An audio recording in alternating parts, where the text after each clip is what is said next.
Hello tout le monde, j'espère que vous allez tous bien. Alors êtes-vous prêts pour cette nouvelle affaire inédite? Pouvons-nous penser qu'une jeune présentatrice télé à qui tout sourit puisse finir un jour assassinée et brûlée à l'acide? Qui a bien pu lui en vouloir au point de lui faire vivre l'horreur? Je vous invite à nous plonger dans ce terrible drame qui a eu lieu en 2022 en Égypte. La triste histoire de Shaima Gamal, c'est tout de suite et maintenant.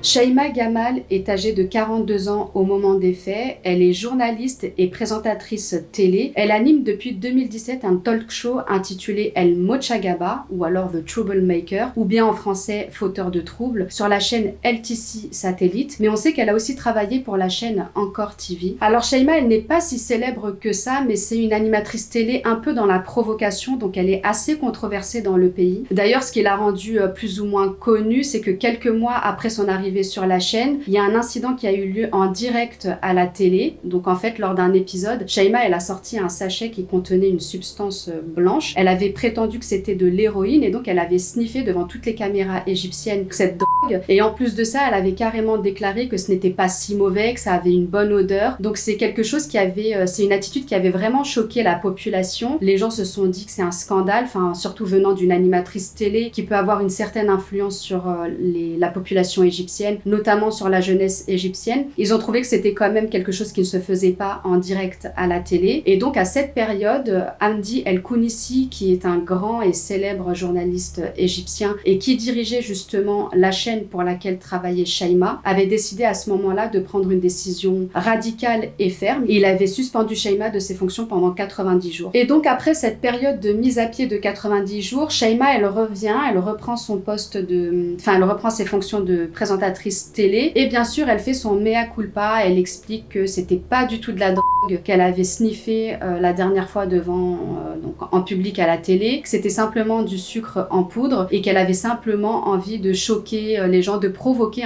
C'est un peu le concept de son émission en fait. Elle est dans la provocation et donc bien sûr évidemment elle condamne toute consommation de drogue. Évidemment elle est navrée, elle s'excuse en direct à la télé et donc voilà. Et donc après la période de mise à pied de 90 jours, donc Shaima bien sûr comme je vous le disais est revenue travailler mais elle n'a pas repris ses fonctions dans la précédente chaîne télé. Elle est partie travailler pour une autre chaîne télé qui s'appelle El Hadat El Lioum et peu de temps après son retour, il y a eu un nouvel incident qui a eu lieu en direct à la télé. C'est une certaine Rebecca Wizé. Alors je ne sais pas qui est cette personne, je ne sais pas si c'est une animatrice télé en Égypte ou est-ce que c'était une invitée ou je ne sais pas, mais en tout cas il y a eu un clash entre les deux personnes, entre Rebecca et Shaima. Et donc la fameuse Rebecca aurait a priori insulté entre guillemets Shaima de grosse. Elle lui aurait balancé aussi une substance blanche sur le visage en référence à la polémique qu'il y a eu sur le sujet de l'héroïne quelques mois auparavant. Et donc bien sûr évidemment ce nouvel incident a fait couler beaucoup d'encre aussi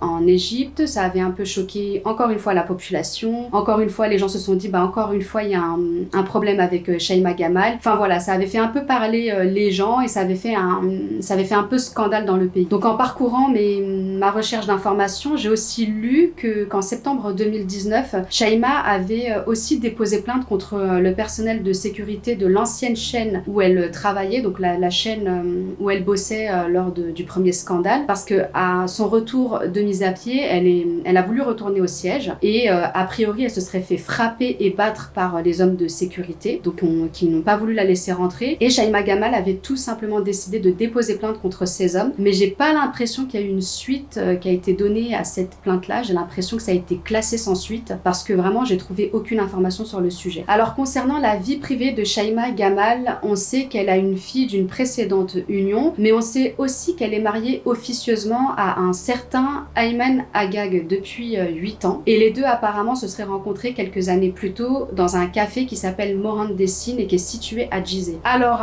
Ayman Agag n'est autre qu'un juge siège au Conseil d'État égyptien. Donc vous l'aurez compris, c'est quelqu'un d'assez haut placé. C'est quelqu'un qui est assez bien réputé, qui est assez connu dans le pays. En plus de ça, quand on le voit, Ayman, il a un certain charisme, donc c'est quelqu'un d'assez impressionnant physiquement et il est aussi très apprécié et très respecté de ses pairs. Alors je dis que Shaima et Ayman sont mariés officieusement, je m'explique. En réalité, Ayman est marié officiellement, du coup, à une première femme et avec laquelle il a plusieurs filles. Mais bien sûr, cette première femme, elle ignore tout de la relation extra-conjugale de son mari, donc elle n'est pas au courant de l'existence de Shaima. Et bien sûr, quand ils se sont rencontrés, Shaima et Ayman, ça ne les a pas du tout empêchés de vivre leur histoire. Shaima, elle est tombée assez rapidement amoureuse de cet homme, elle a été séduite vraiment par Ayman Agag, et donc elle s'est laissée porter dans cette histoire, et en plus de ça, ils se sont mariés 3 ans après leur rencontre. Malheureusement, cette idylle prendra fin et le destin de Shaima Gamal bascule en juin 2022.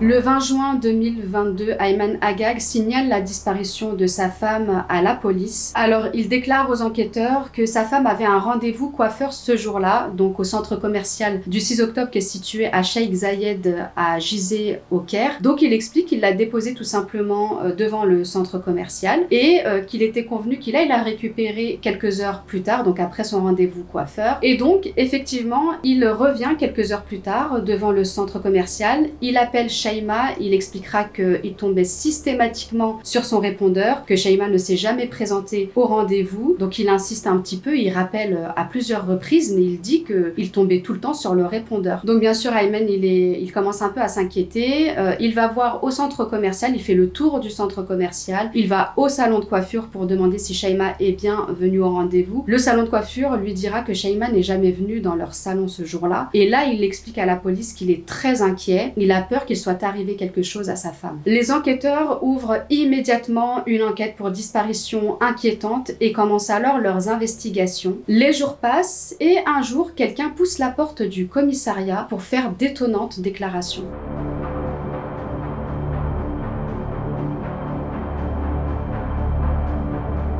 Alors, quelques semaines après le signalement de Ayman Agag à la police, le 26 juin 2022, un homme d'affaires du nom de Hussein El Garabli, alors je ne sais pas si finalement c'est un homme d'affaires ou est-ce qu'il est aussi chauffeur privé de Ayman Agag, parce que j'ai lu tantôt qu'il était homme d'affaires, tantôt chauffeur privé de Ayman, donc peut-être qu'il était les deux en fin de compte, donc j'en ai aucune idée. Et donc cet homme-là se présente au poste de police de Sheikh Zayed, situé au Caire, pour raconter une histoire. Mais alors une histoire qui choque tous les enquêteurs sur place, à laquelle ils ne s'attendent absolument pas. Alors bien sûr, Hussein, il raconte à la police qu'il n'a pas pu venir avant parce qu'il a très peur donc de son ami qui l'a menacé. C'est un ami de longue date, tous les deux se connaissent depuis très longtemps. Et il dit directement à la police donc que Shaima de toute façon est morte, il n'y a pas d'espoir de la retrouver vivante parce que son meurtrier n'est autre que Ayman Agag. Et donc il déclare qu'un jour il a été contacté par Ayman qui lui a dit clairement qu'il avait besoin de son aide pour tuer Shaima Gamal. Bien sûr, donc pour le convaincre, il le prend un peu par les sentiments, voilà, on est des amis, je te revaudrai ça, tu peux faire ça pour moi,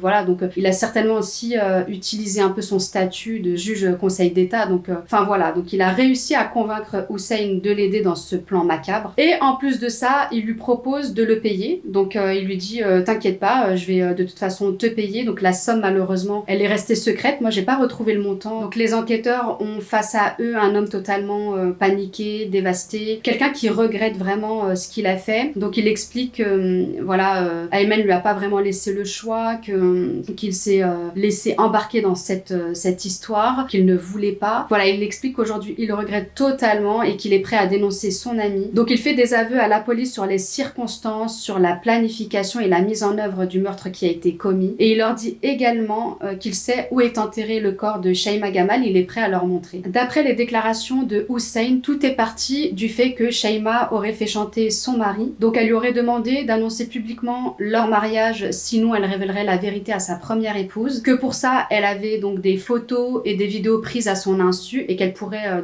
lui envoyer. Mais Hussein dit que Shaima ne s'est pas arrêtée à là. Donc il a expliqué que Shaima a proposé un autre plan à Ayman si jamais il ne voulait pas officialiser leur union. Elle demandait une certaine somme d'argent. Donc elle a réclamé 3 millions de livres égyptiennes à Ayman, ce qui correspond à peu près à 90 000 euros. Et en échange, elle lui garantissait plusieurs choses, donc notamment le divorce en silence. Elle lui garantissait de ne pas ternir ni sa réputation ni sa carrière, qu'elle ne dirait rien à sa première épouse. Et donc en gros, elle ferait comme si elle n'avait jamais connu Ayman Agag, comme s'il ne s'était absolument rien passé entre eux. Donc Ayman, à ce moment-là, il est face à un dilemme. Donc la première option, c'est soit il officialise donc sa double vie finalement, soit il donne 3 millions de livres égyptiennes à donc Shaima, et ça il ne veut pas, enfin il veut ni l'un ni l'autre, donc il veut le beurre et l'argent du beurre. Et bien sûr, c'est à partir de ce moment-là que Ayman commence à réfléchir à un sordide plan. Et donc il décide alors de louer une villa avec une grande ferme, et il propose à Shaima d'aller passer quelques jours là-bas pour bien sûr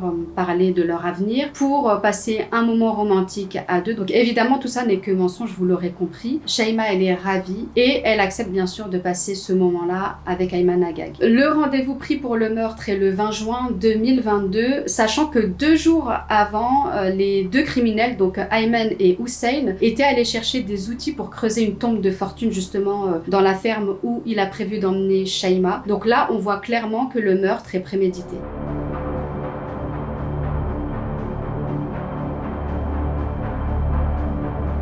Alors Hussein, bien sûr, il déclare qu'il était bien présent le 20 juin 2022, mais il insiste bien sur le fait que ce n'était pas son idée. Il insiste bien sur le fait qu'il a été forcé à commettre cet acte-là avec Ayman, mais voilà, en gros, il minimise un peu son action dans le meurtre. Alors il explique qu'il était déjà à la ferme quand Shaima et Ayman sont arrivés, donc le couple est entré dans la villa pour se reposer, et en réalité, les deux criminels avaient mis en place un code qui donnera le signal du meurtre. Et ce fameux code, c'était quand Ayman dira la phrase suivante: je vais préparer un thé. Il raconte qu'à ce moment-là, donc Ayman s'est transformé en monstre parce qu'il a frappé violemment, battu violemment avec son arme à feu Shaima. Il explique qu'il a étranglé avec un tissu pendant à peu près 10 minutes, que c'est à ce moment-là en fait qu'il a aidé Ayman. Donc ils ont maintenu Shaima au sol, ils lui ont attaché les mains et ils l'ont étranglé avec un morceau de tissu. Mais ce n'est pas tout, il raconte que ça n'a pas suffi à son bourreau de mari qui ne voulait pas que l'on reconnaisse Shaima si un jour son corps est découvert. Il raconte à ce moment-là qu'il lui a brûlé le visage et le corps à l'acide nitrique afin de la rendre non identifiable. Hussein a déclaré que les derniers mots déchirants de Shaima ont été « c'est interdit, ayez pitié de moi, je veux vivre, prenez tout, j'ai une fille qui a besoin de moi ». Mais malheureusement, ces mots n'ont rien changé à la situation puisqu'ils ont continué à l'étrangler. Après cette horreur, Shaima a été menottée, enchaînée avant d'être traînée jusqu'à la tombe de fortune qu'ils ont creusée 2 jours auparavant dans la ferme près de la campagne à Abou Sir Badrachin à Djizé. Le 27 juin 2022, Hussein emmène les enquêteurs à l'endroit où le corps a été enterré. Shaima est retrouvée, son corps est malheureusement dans un sale état et il a été transporté immédiatement à la morgue de Zainom pour qu'une autopsie soit faite afin que le corps soit rendu assez rapidement à la famille. L'examen médico-légal du médecin légiste a confirmé la mort de Shaima par suffocation suite à un étranglement. Il a aussi relevé que plusieurs de ses os ont été complètement cassés suite à des coups et bien sûr Shaima avait des grosses marques de coups sur le crâne. Ces conclusions d'autopsie confirment bien le récit qui a été fait par Hussein El Gharabli. À la suite de ces déclarations, bien sûr, un mandat d'arrêt international est lancé à l'encontre de Ayman Agag. Les autorités craignent que Ayman ait fui vers le Canada ou la Pologne, c'est des pays pour lesquels il avait obtenu un visa peu de temps avant le crime. Et bien sûr, son immunité est levée le 27 juin 2022 par le Conseil d'État égyptien pour permettre la procédure judiciaire et l'enquête dans cette affaire. Hussein El Gharabli, bien sûr, il est immédiatement détenu à la prison pour complicité de meurtre le temps qu'une audience soit organisée. Les proches de Shaima ont vite été informés de la triste nouvelle. Comme vous pouvez le voir sur les images, la mère de la victime est totalement anéantie. Elle pleure sa fille. Elle demande que justice soit faite et que les meurtriers soient condamnés à mort. La police, qui est maintenant informée des faits et qui a les aveux de l'un des meurtriers, elle procède quand même à une enquête et à des investigations approfondies pour pouvoir avoir des éléments à soumettre devant le tribunal. Notamment, la police scientifique récupère le petit bout de tissu qui a servi à étrangler Shaima pour que des analyses soient faites dessus et effectivement l'ADN des deux accusés est bien présent sur ce bout de tissu, donc c'est déjà une première preuve. Des experts ont aussi analysé les données téléphoniques des 3 téléphones, donc des 2 accusés et de la victime, et ils ont bien confirmé que les téléphones ont borné au même endroit, au même moment le jour du crime. Les experts ont aussi découvert que des messages écrits et des messages audio, en fait des audios vocaux, avaient été carrément supprimés volontairement par les deux accusés. Et donc tout ça pour brouiller les pistes et pour qu'ils ne soient pas suspectés dans ce crime odieux. Bien sûr, les experts n'ont eu aucun mal à les récupérer. Mais ce n'est pas tout, les preuves s'accumulent contre les deux accusés puisque pas moins de 10 témoignages, dont le témoignage d'un propriétaire d'une boutique qui va affirmer que le 18 juin 2022, les deux accusés sont passés dans sa boutique pour acheter des pelles et pour acheter aussi du liquide corrosif, donc les pelles qui ont servi à creuser la tombe de Shaima et le liquide qui lui a brûlé le visage et le corps. Les investigations qui sont menées par la police égyptienne ont aussi mis en évidence que Ayman Haggag, avant de disparaître, avait donné procuration à ses filles pour gérer tous ses biens immobiliers. Donc il faut savoir que Ayman est très riche là-bas en Égypte, il possède pas moins de 16 appartements situés dans des complexes qui sont situés dans le Nouveau-Caire. Mais juste pour votre propre information et petite parenthèse, ces mêmes complexes sont gérés par le groupe Talat Mustafa, dont le PDG est Hicham Talat Mustafa, qui n'est autre que le meurtrier de la chanteuse libanaise Suzanne Tamim, qui a été tuée en 2009. Donc il avait engagé quelqu'un pour tuer sa maîtresse, parce que c'était sa maîtresse à cette époque. Et apparemment, dans les dernières informations que j'ai lues, ce charmant monsieur a été remis en liberté en 2017 par une grâce présidentielle. Alors Ayman Haggag n'est pas seulement propriétaire de ces 16 appartements, il est aussi propriétaire de résidences situées dans des stations balnéaires de la côte nord. Et apparemment, il est aussi patron associé du fameux café Mohandessine où il a rencontré Shaima Gamal. Donc en poursuivant leurs investigations, les enquêteurs tombent aussi sur quelque chose d'assez triste puisqu'ils tombent sur une vidéo de Shaima Gamal juste avant de disparaître. Elle avait en fait publié une vidéo sur les réseaux sociaux dans laquelle justement elle avertissait les femmes qui sont violentées et qui subissent des violences domestiques d'avertir les autorités, de s'enfuir, de quitter la personne qui les bat. Donc on imagine, j'imagine que Shaima ne vivait pas une histoire si heureuse que ça avec Ayman, qu'elle devait certainement subir des violences de sa part, qu'elle devait être rabaissée, voilà. Voilà une semaine que Ayman Haggag est en cavale, donc l'assassin de Shaima Gamal est en fuite. Il est activement recherché par la police égyptienne et heureusement les enquêteurs arrivent à le localiser et il est arrêté le 1er juillet 2022 au port de Suez.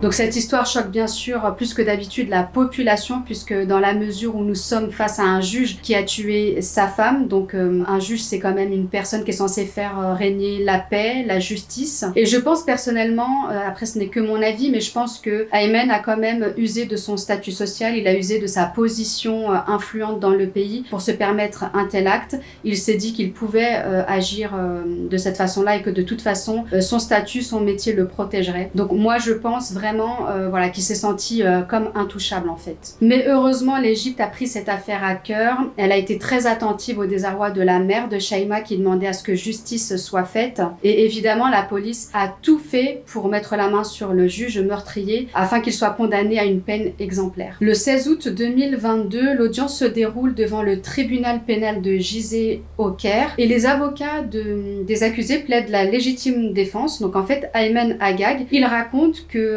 il n'a fait que se défendre parce qu'en fait Shaima, elle avait menacé de le tuer avec un couteau et donc lui n'a fait que se défendre. Mais bien évidemment et heureusement, cet argumentaire a été totalement rejeté par le tribunal parce que déjà Ayman n'apporte pas la preuve et en plus de ça, l'enquête n'a pas démontré qu'il y avait eu un couteau qui avait été retrouvé sur place dans la ferme ou dans la villa. Ayman a beau déclarer qu'il n'a fait que se défendre, il n'apporte pas la preuve. Et en plus de ça, ce qui n'arrange pas les affaires de Ayman, c'est que Hussein a confirmé toutes les déclarations qu'il a faites à la police, il les a confirmées devant le procureur, donc ça colle pas du tout avec la version des faits de Ayman en fait. Sans surprise, les deux accusés sont condamnés par le tribunal à la peine capitale, mais cette peine n'est à ce stade pas encore définitive, c'est une peine préliminaire, car il faut savoir qu'en Égypte, cette peine ne peut être définitive que si elle est validée par le grand moufti d'Égypte. Donc ça fait partie en fait de la procédure judiciaire égyptienne. Alors pour vous expliquer en quoi consiste le grand moufti d'Égypte, en fait c'est un haut responsable qui est diplômé en droit et en études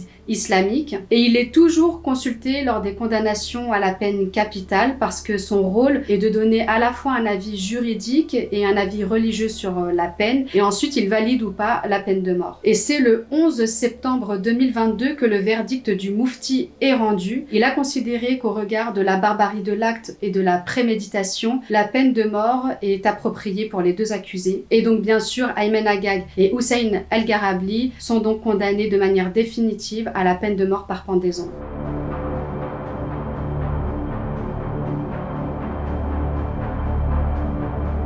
L'Égypte compte malheureusement beaucoup de cas de féminicide et d'attaques contre les femmes, puisque les statistiques montrent qu'un tiers des femmes sont victimes de violences domestiques dans le pays. L'Observatoire des crimes selon la Fondation égyptienne a aussi enregistré 813 crimes contre les femmes et les filles en 2021, contre 415 en 2020, donc ça a doublé en l'espace d'un an, c'est énorme. Cette horrible histoire a eu lieu à peine un jour après la mort brutale et sauvage d'une jeune étudiante de 21 ans qui s'appelle Naïra Ashraf Abdelkader, qui a été, elle, égorgée le 19 juin 2022 devant son université en pleine journée par un homme, en fait, qui l'avait demandé en mariage, mais elle avait refusé sa demande. Et d'ailleurs, son meurtre horrible avait été, en fait, filmé et ça avait circulé sur tous les réseaux sociaux. Son meurtrier a heureusement subi le même sort que Ayman et Hussein. Il a été condamné à la peine capitale et d'ailleurs, il a été exécuté très récemment, puisqu'il a été exécuté le 14 juin 2023. Cette histoire avait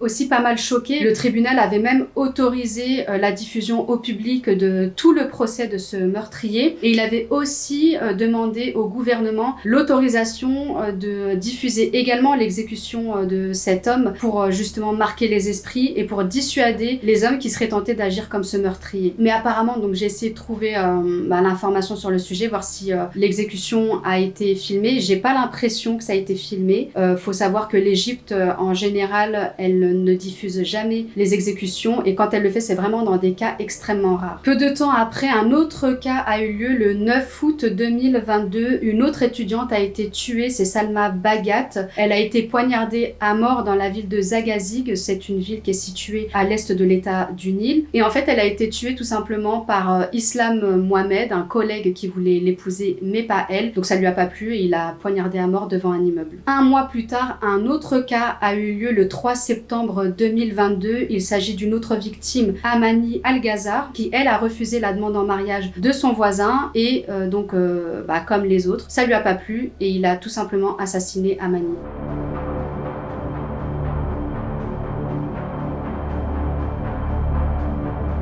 Par contre, à la différence d'autres pays, en Égypte, la peine de mort, elle est clairement respectée puisque les prisonniers sont en général exécutés. C'est, je crois, presque jamais commué en perpétuité, comme on peut le voir en Tunisie par exemple, où les prisonniers condamnés à mort n'ont pas été exécutés depuis 1991. Et d'ailleurs, selon Amnesty International, l'Égypte, c'est le 3e pays au monde à avoir recours aux exécutions de ces prisonniers condamnés à la peine de mort. Voilà, la vidéo touche à sa fin. Si vous l'avez visionnée jusqu'au bout, n'oubliez pas de liker, commenter, vous abonner. Je vous dis à la semaine prochaine pour une nouvelle vidéo.